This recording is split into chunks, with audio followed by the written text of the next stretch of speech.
ये 7th theorem है और ये 7th थ्योरम कुछ नहीं है। अगर हम 6th थ्योरम के ऊपर अंडरूट ले लेते हैं, यानी कि 5th थ्योरम पे अगर हम अंडरूट ले लेते हैं, 5th थ्योरम हमारी क्या कह रही है? 5th थ्योरम हमारी ये कह रही है कि वेरिएंस ऑफ, यानी कि हमारे पास ये है, देखो 5th थ्योरम कह रही है कि in simple random sampling without replacement the variance of mean is equal to this होता है। तो अब ये जो नेक्स्ट जो थ्योरम है उसमें हमारे पास 7th थ्योरम है, वो कहता है find out the standard error.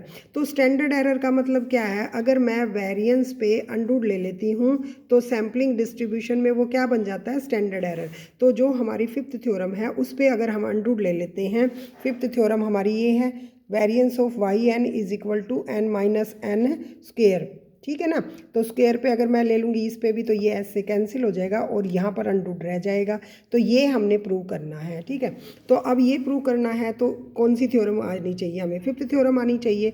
तो उससे पहले ये हमें बताना है कि since we know that in sampling distribution the variance of the distribution is known as the standard error, ठीक है, which is the variance of mean Y, जो वेरिएंस वाई एन है, जो हमारे पास सीरीज है उसका जब वेरिएंस लेते हैं that is equal to standard error.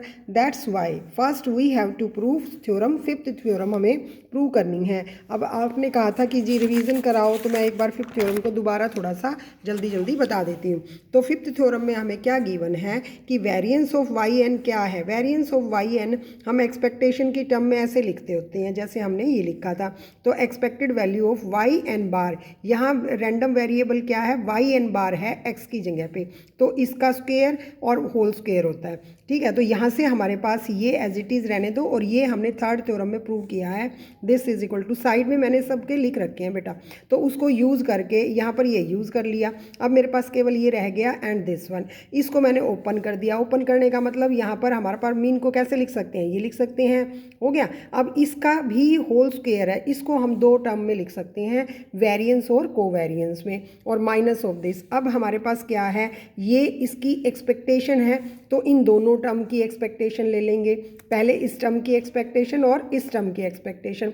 अब ये देखो एक्सपेक्टेशन मैंने ये समझाया था कि जब हमारे पास स्मॉल वाई आई स्क्वायर है तो उसको कैपिटल में चेंज करने के लिए ए आई हम मल्टीप्लाई कर देते हैं, वाई आई कैपिटल में हो गया, और स्क्वायर तो ए आई कभी स्क्वायर नहीं होता क्योंकि ये प्रोबेबिलिटी है, वाई आई स्क्वायर होता है। तो यहाँ एक्सपेक्टेशन ए आई पे है। ए आई में हमने थ्योरम प्रूव कर दी है कि आईएथ जो हमारे पास सैम्पल है उसकी प्रोबेबिलिटी क्या है इंक्लूड करने की? n by n। तो यहाँ पर इस तरह से ये जो स्मॉल है ये कैपिटल में चेंज हो गया, ये देखो यहाँ से हमने इसके लिख दिया this one n by n, और सिमिलरली दूसरी वाली भी हमने ऐसे ही चेंज कर दी है, कैपिटल वाई आई और उसमें भी ए आई वाई आई जे में, ठीक है। यहाँ पर ये बना रखा है मैंने, पहले भी आपने कर ली थी। तो बेटा ये थोड़ी याद भी करनी पड़ेंगी आप लोगों को।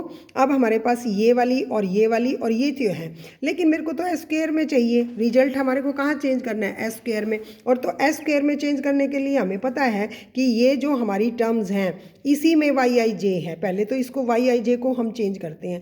तो वाई आई जे कैसे बना था हमारा? ये मीन का होल स्क्वायर को हमने खोला था, ये हो गया।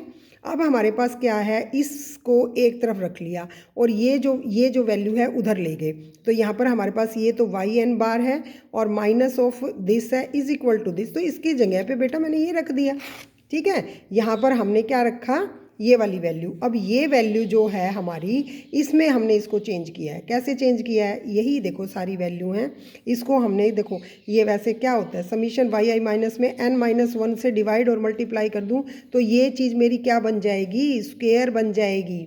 और ये नोटेशन में भी याद करवाया था, summation y i square minus n y n bar होता है। यहाँ से मैं इन टर्म्स की वैल्यू देखना चाह रही हूँ, इनकी वैल्यू। तो यहाँ से हमारे पास ये देखो कि ये हमारी ये एस स्क्वायर हो गया, और यहाँ से हमारा समीशन वाई आई बाई, यहाँ से मैंने वाई आई की वैल्यू एक तरफ रख ली, बाकी सारी चीज़ें दूसरी तरफ चले गए।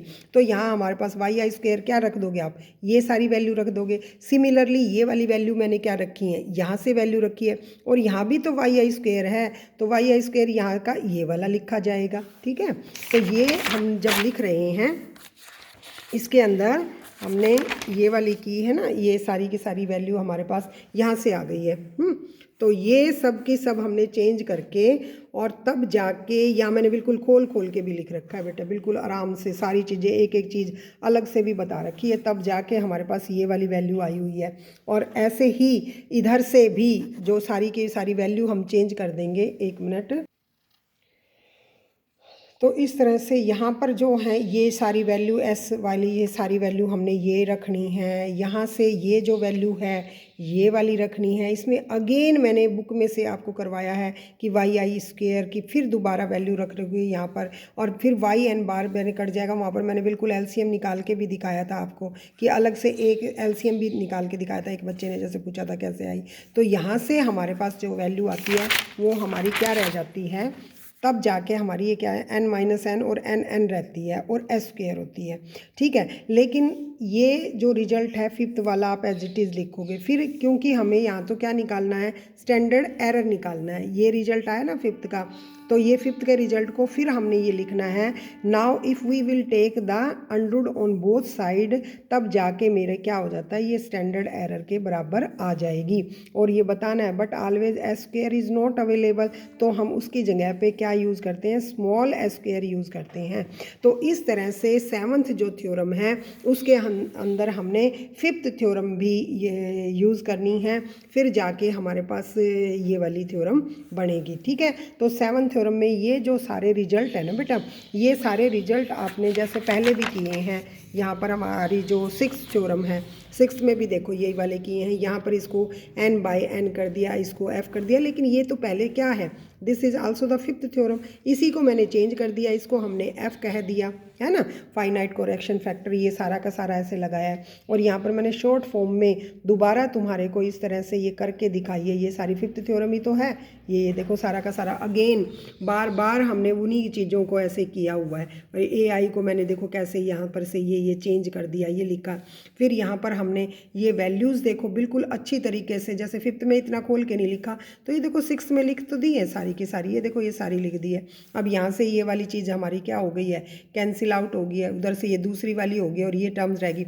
यहाँ से मेरे पास ये वाला n जो है इसके साथ कैंसिल हो गया, तो यहाँ से n-1 रह गया। तो एलसीएम वगैरह लेके तो देखो यहाँ से हमारे पास क्या रह गई है, एक टर्म्स रह गई थी, ये टर्म्स ये n बाई n वाली कैंसिल हो गई थी, और यहाँ से मेरे पास वाई n बार थी एक, ये प्लस, तो ये दोनों कट गई।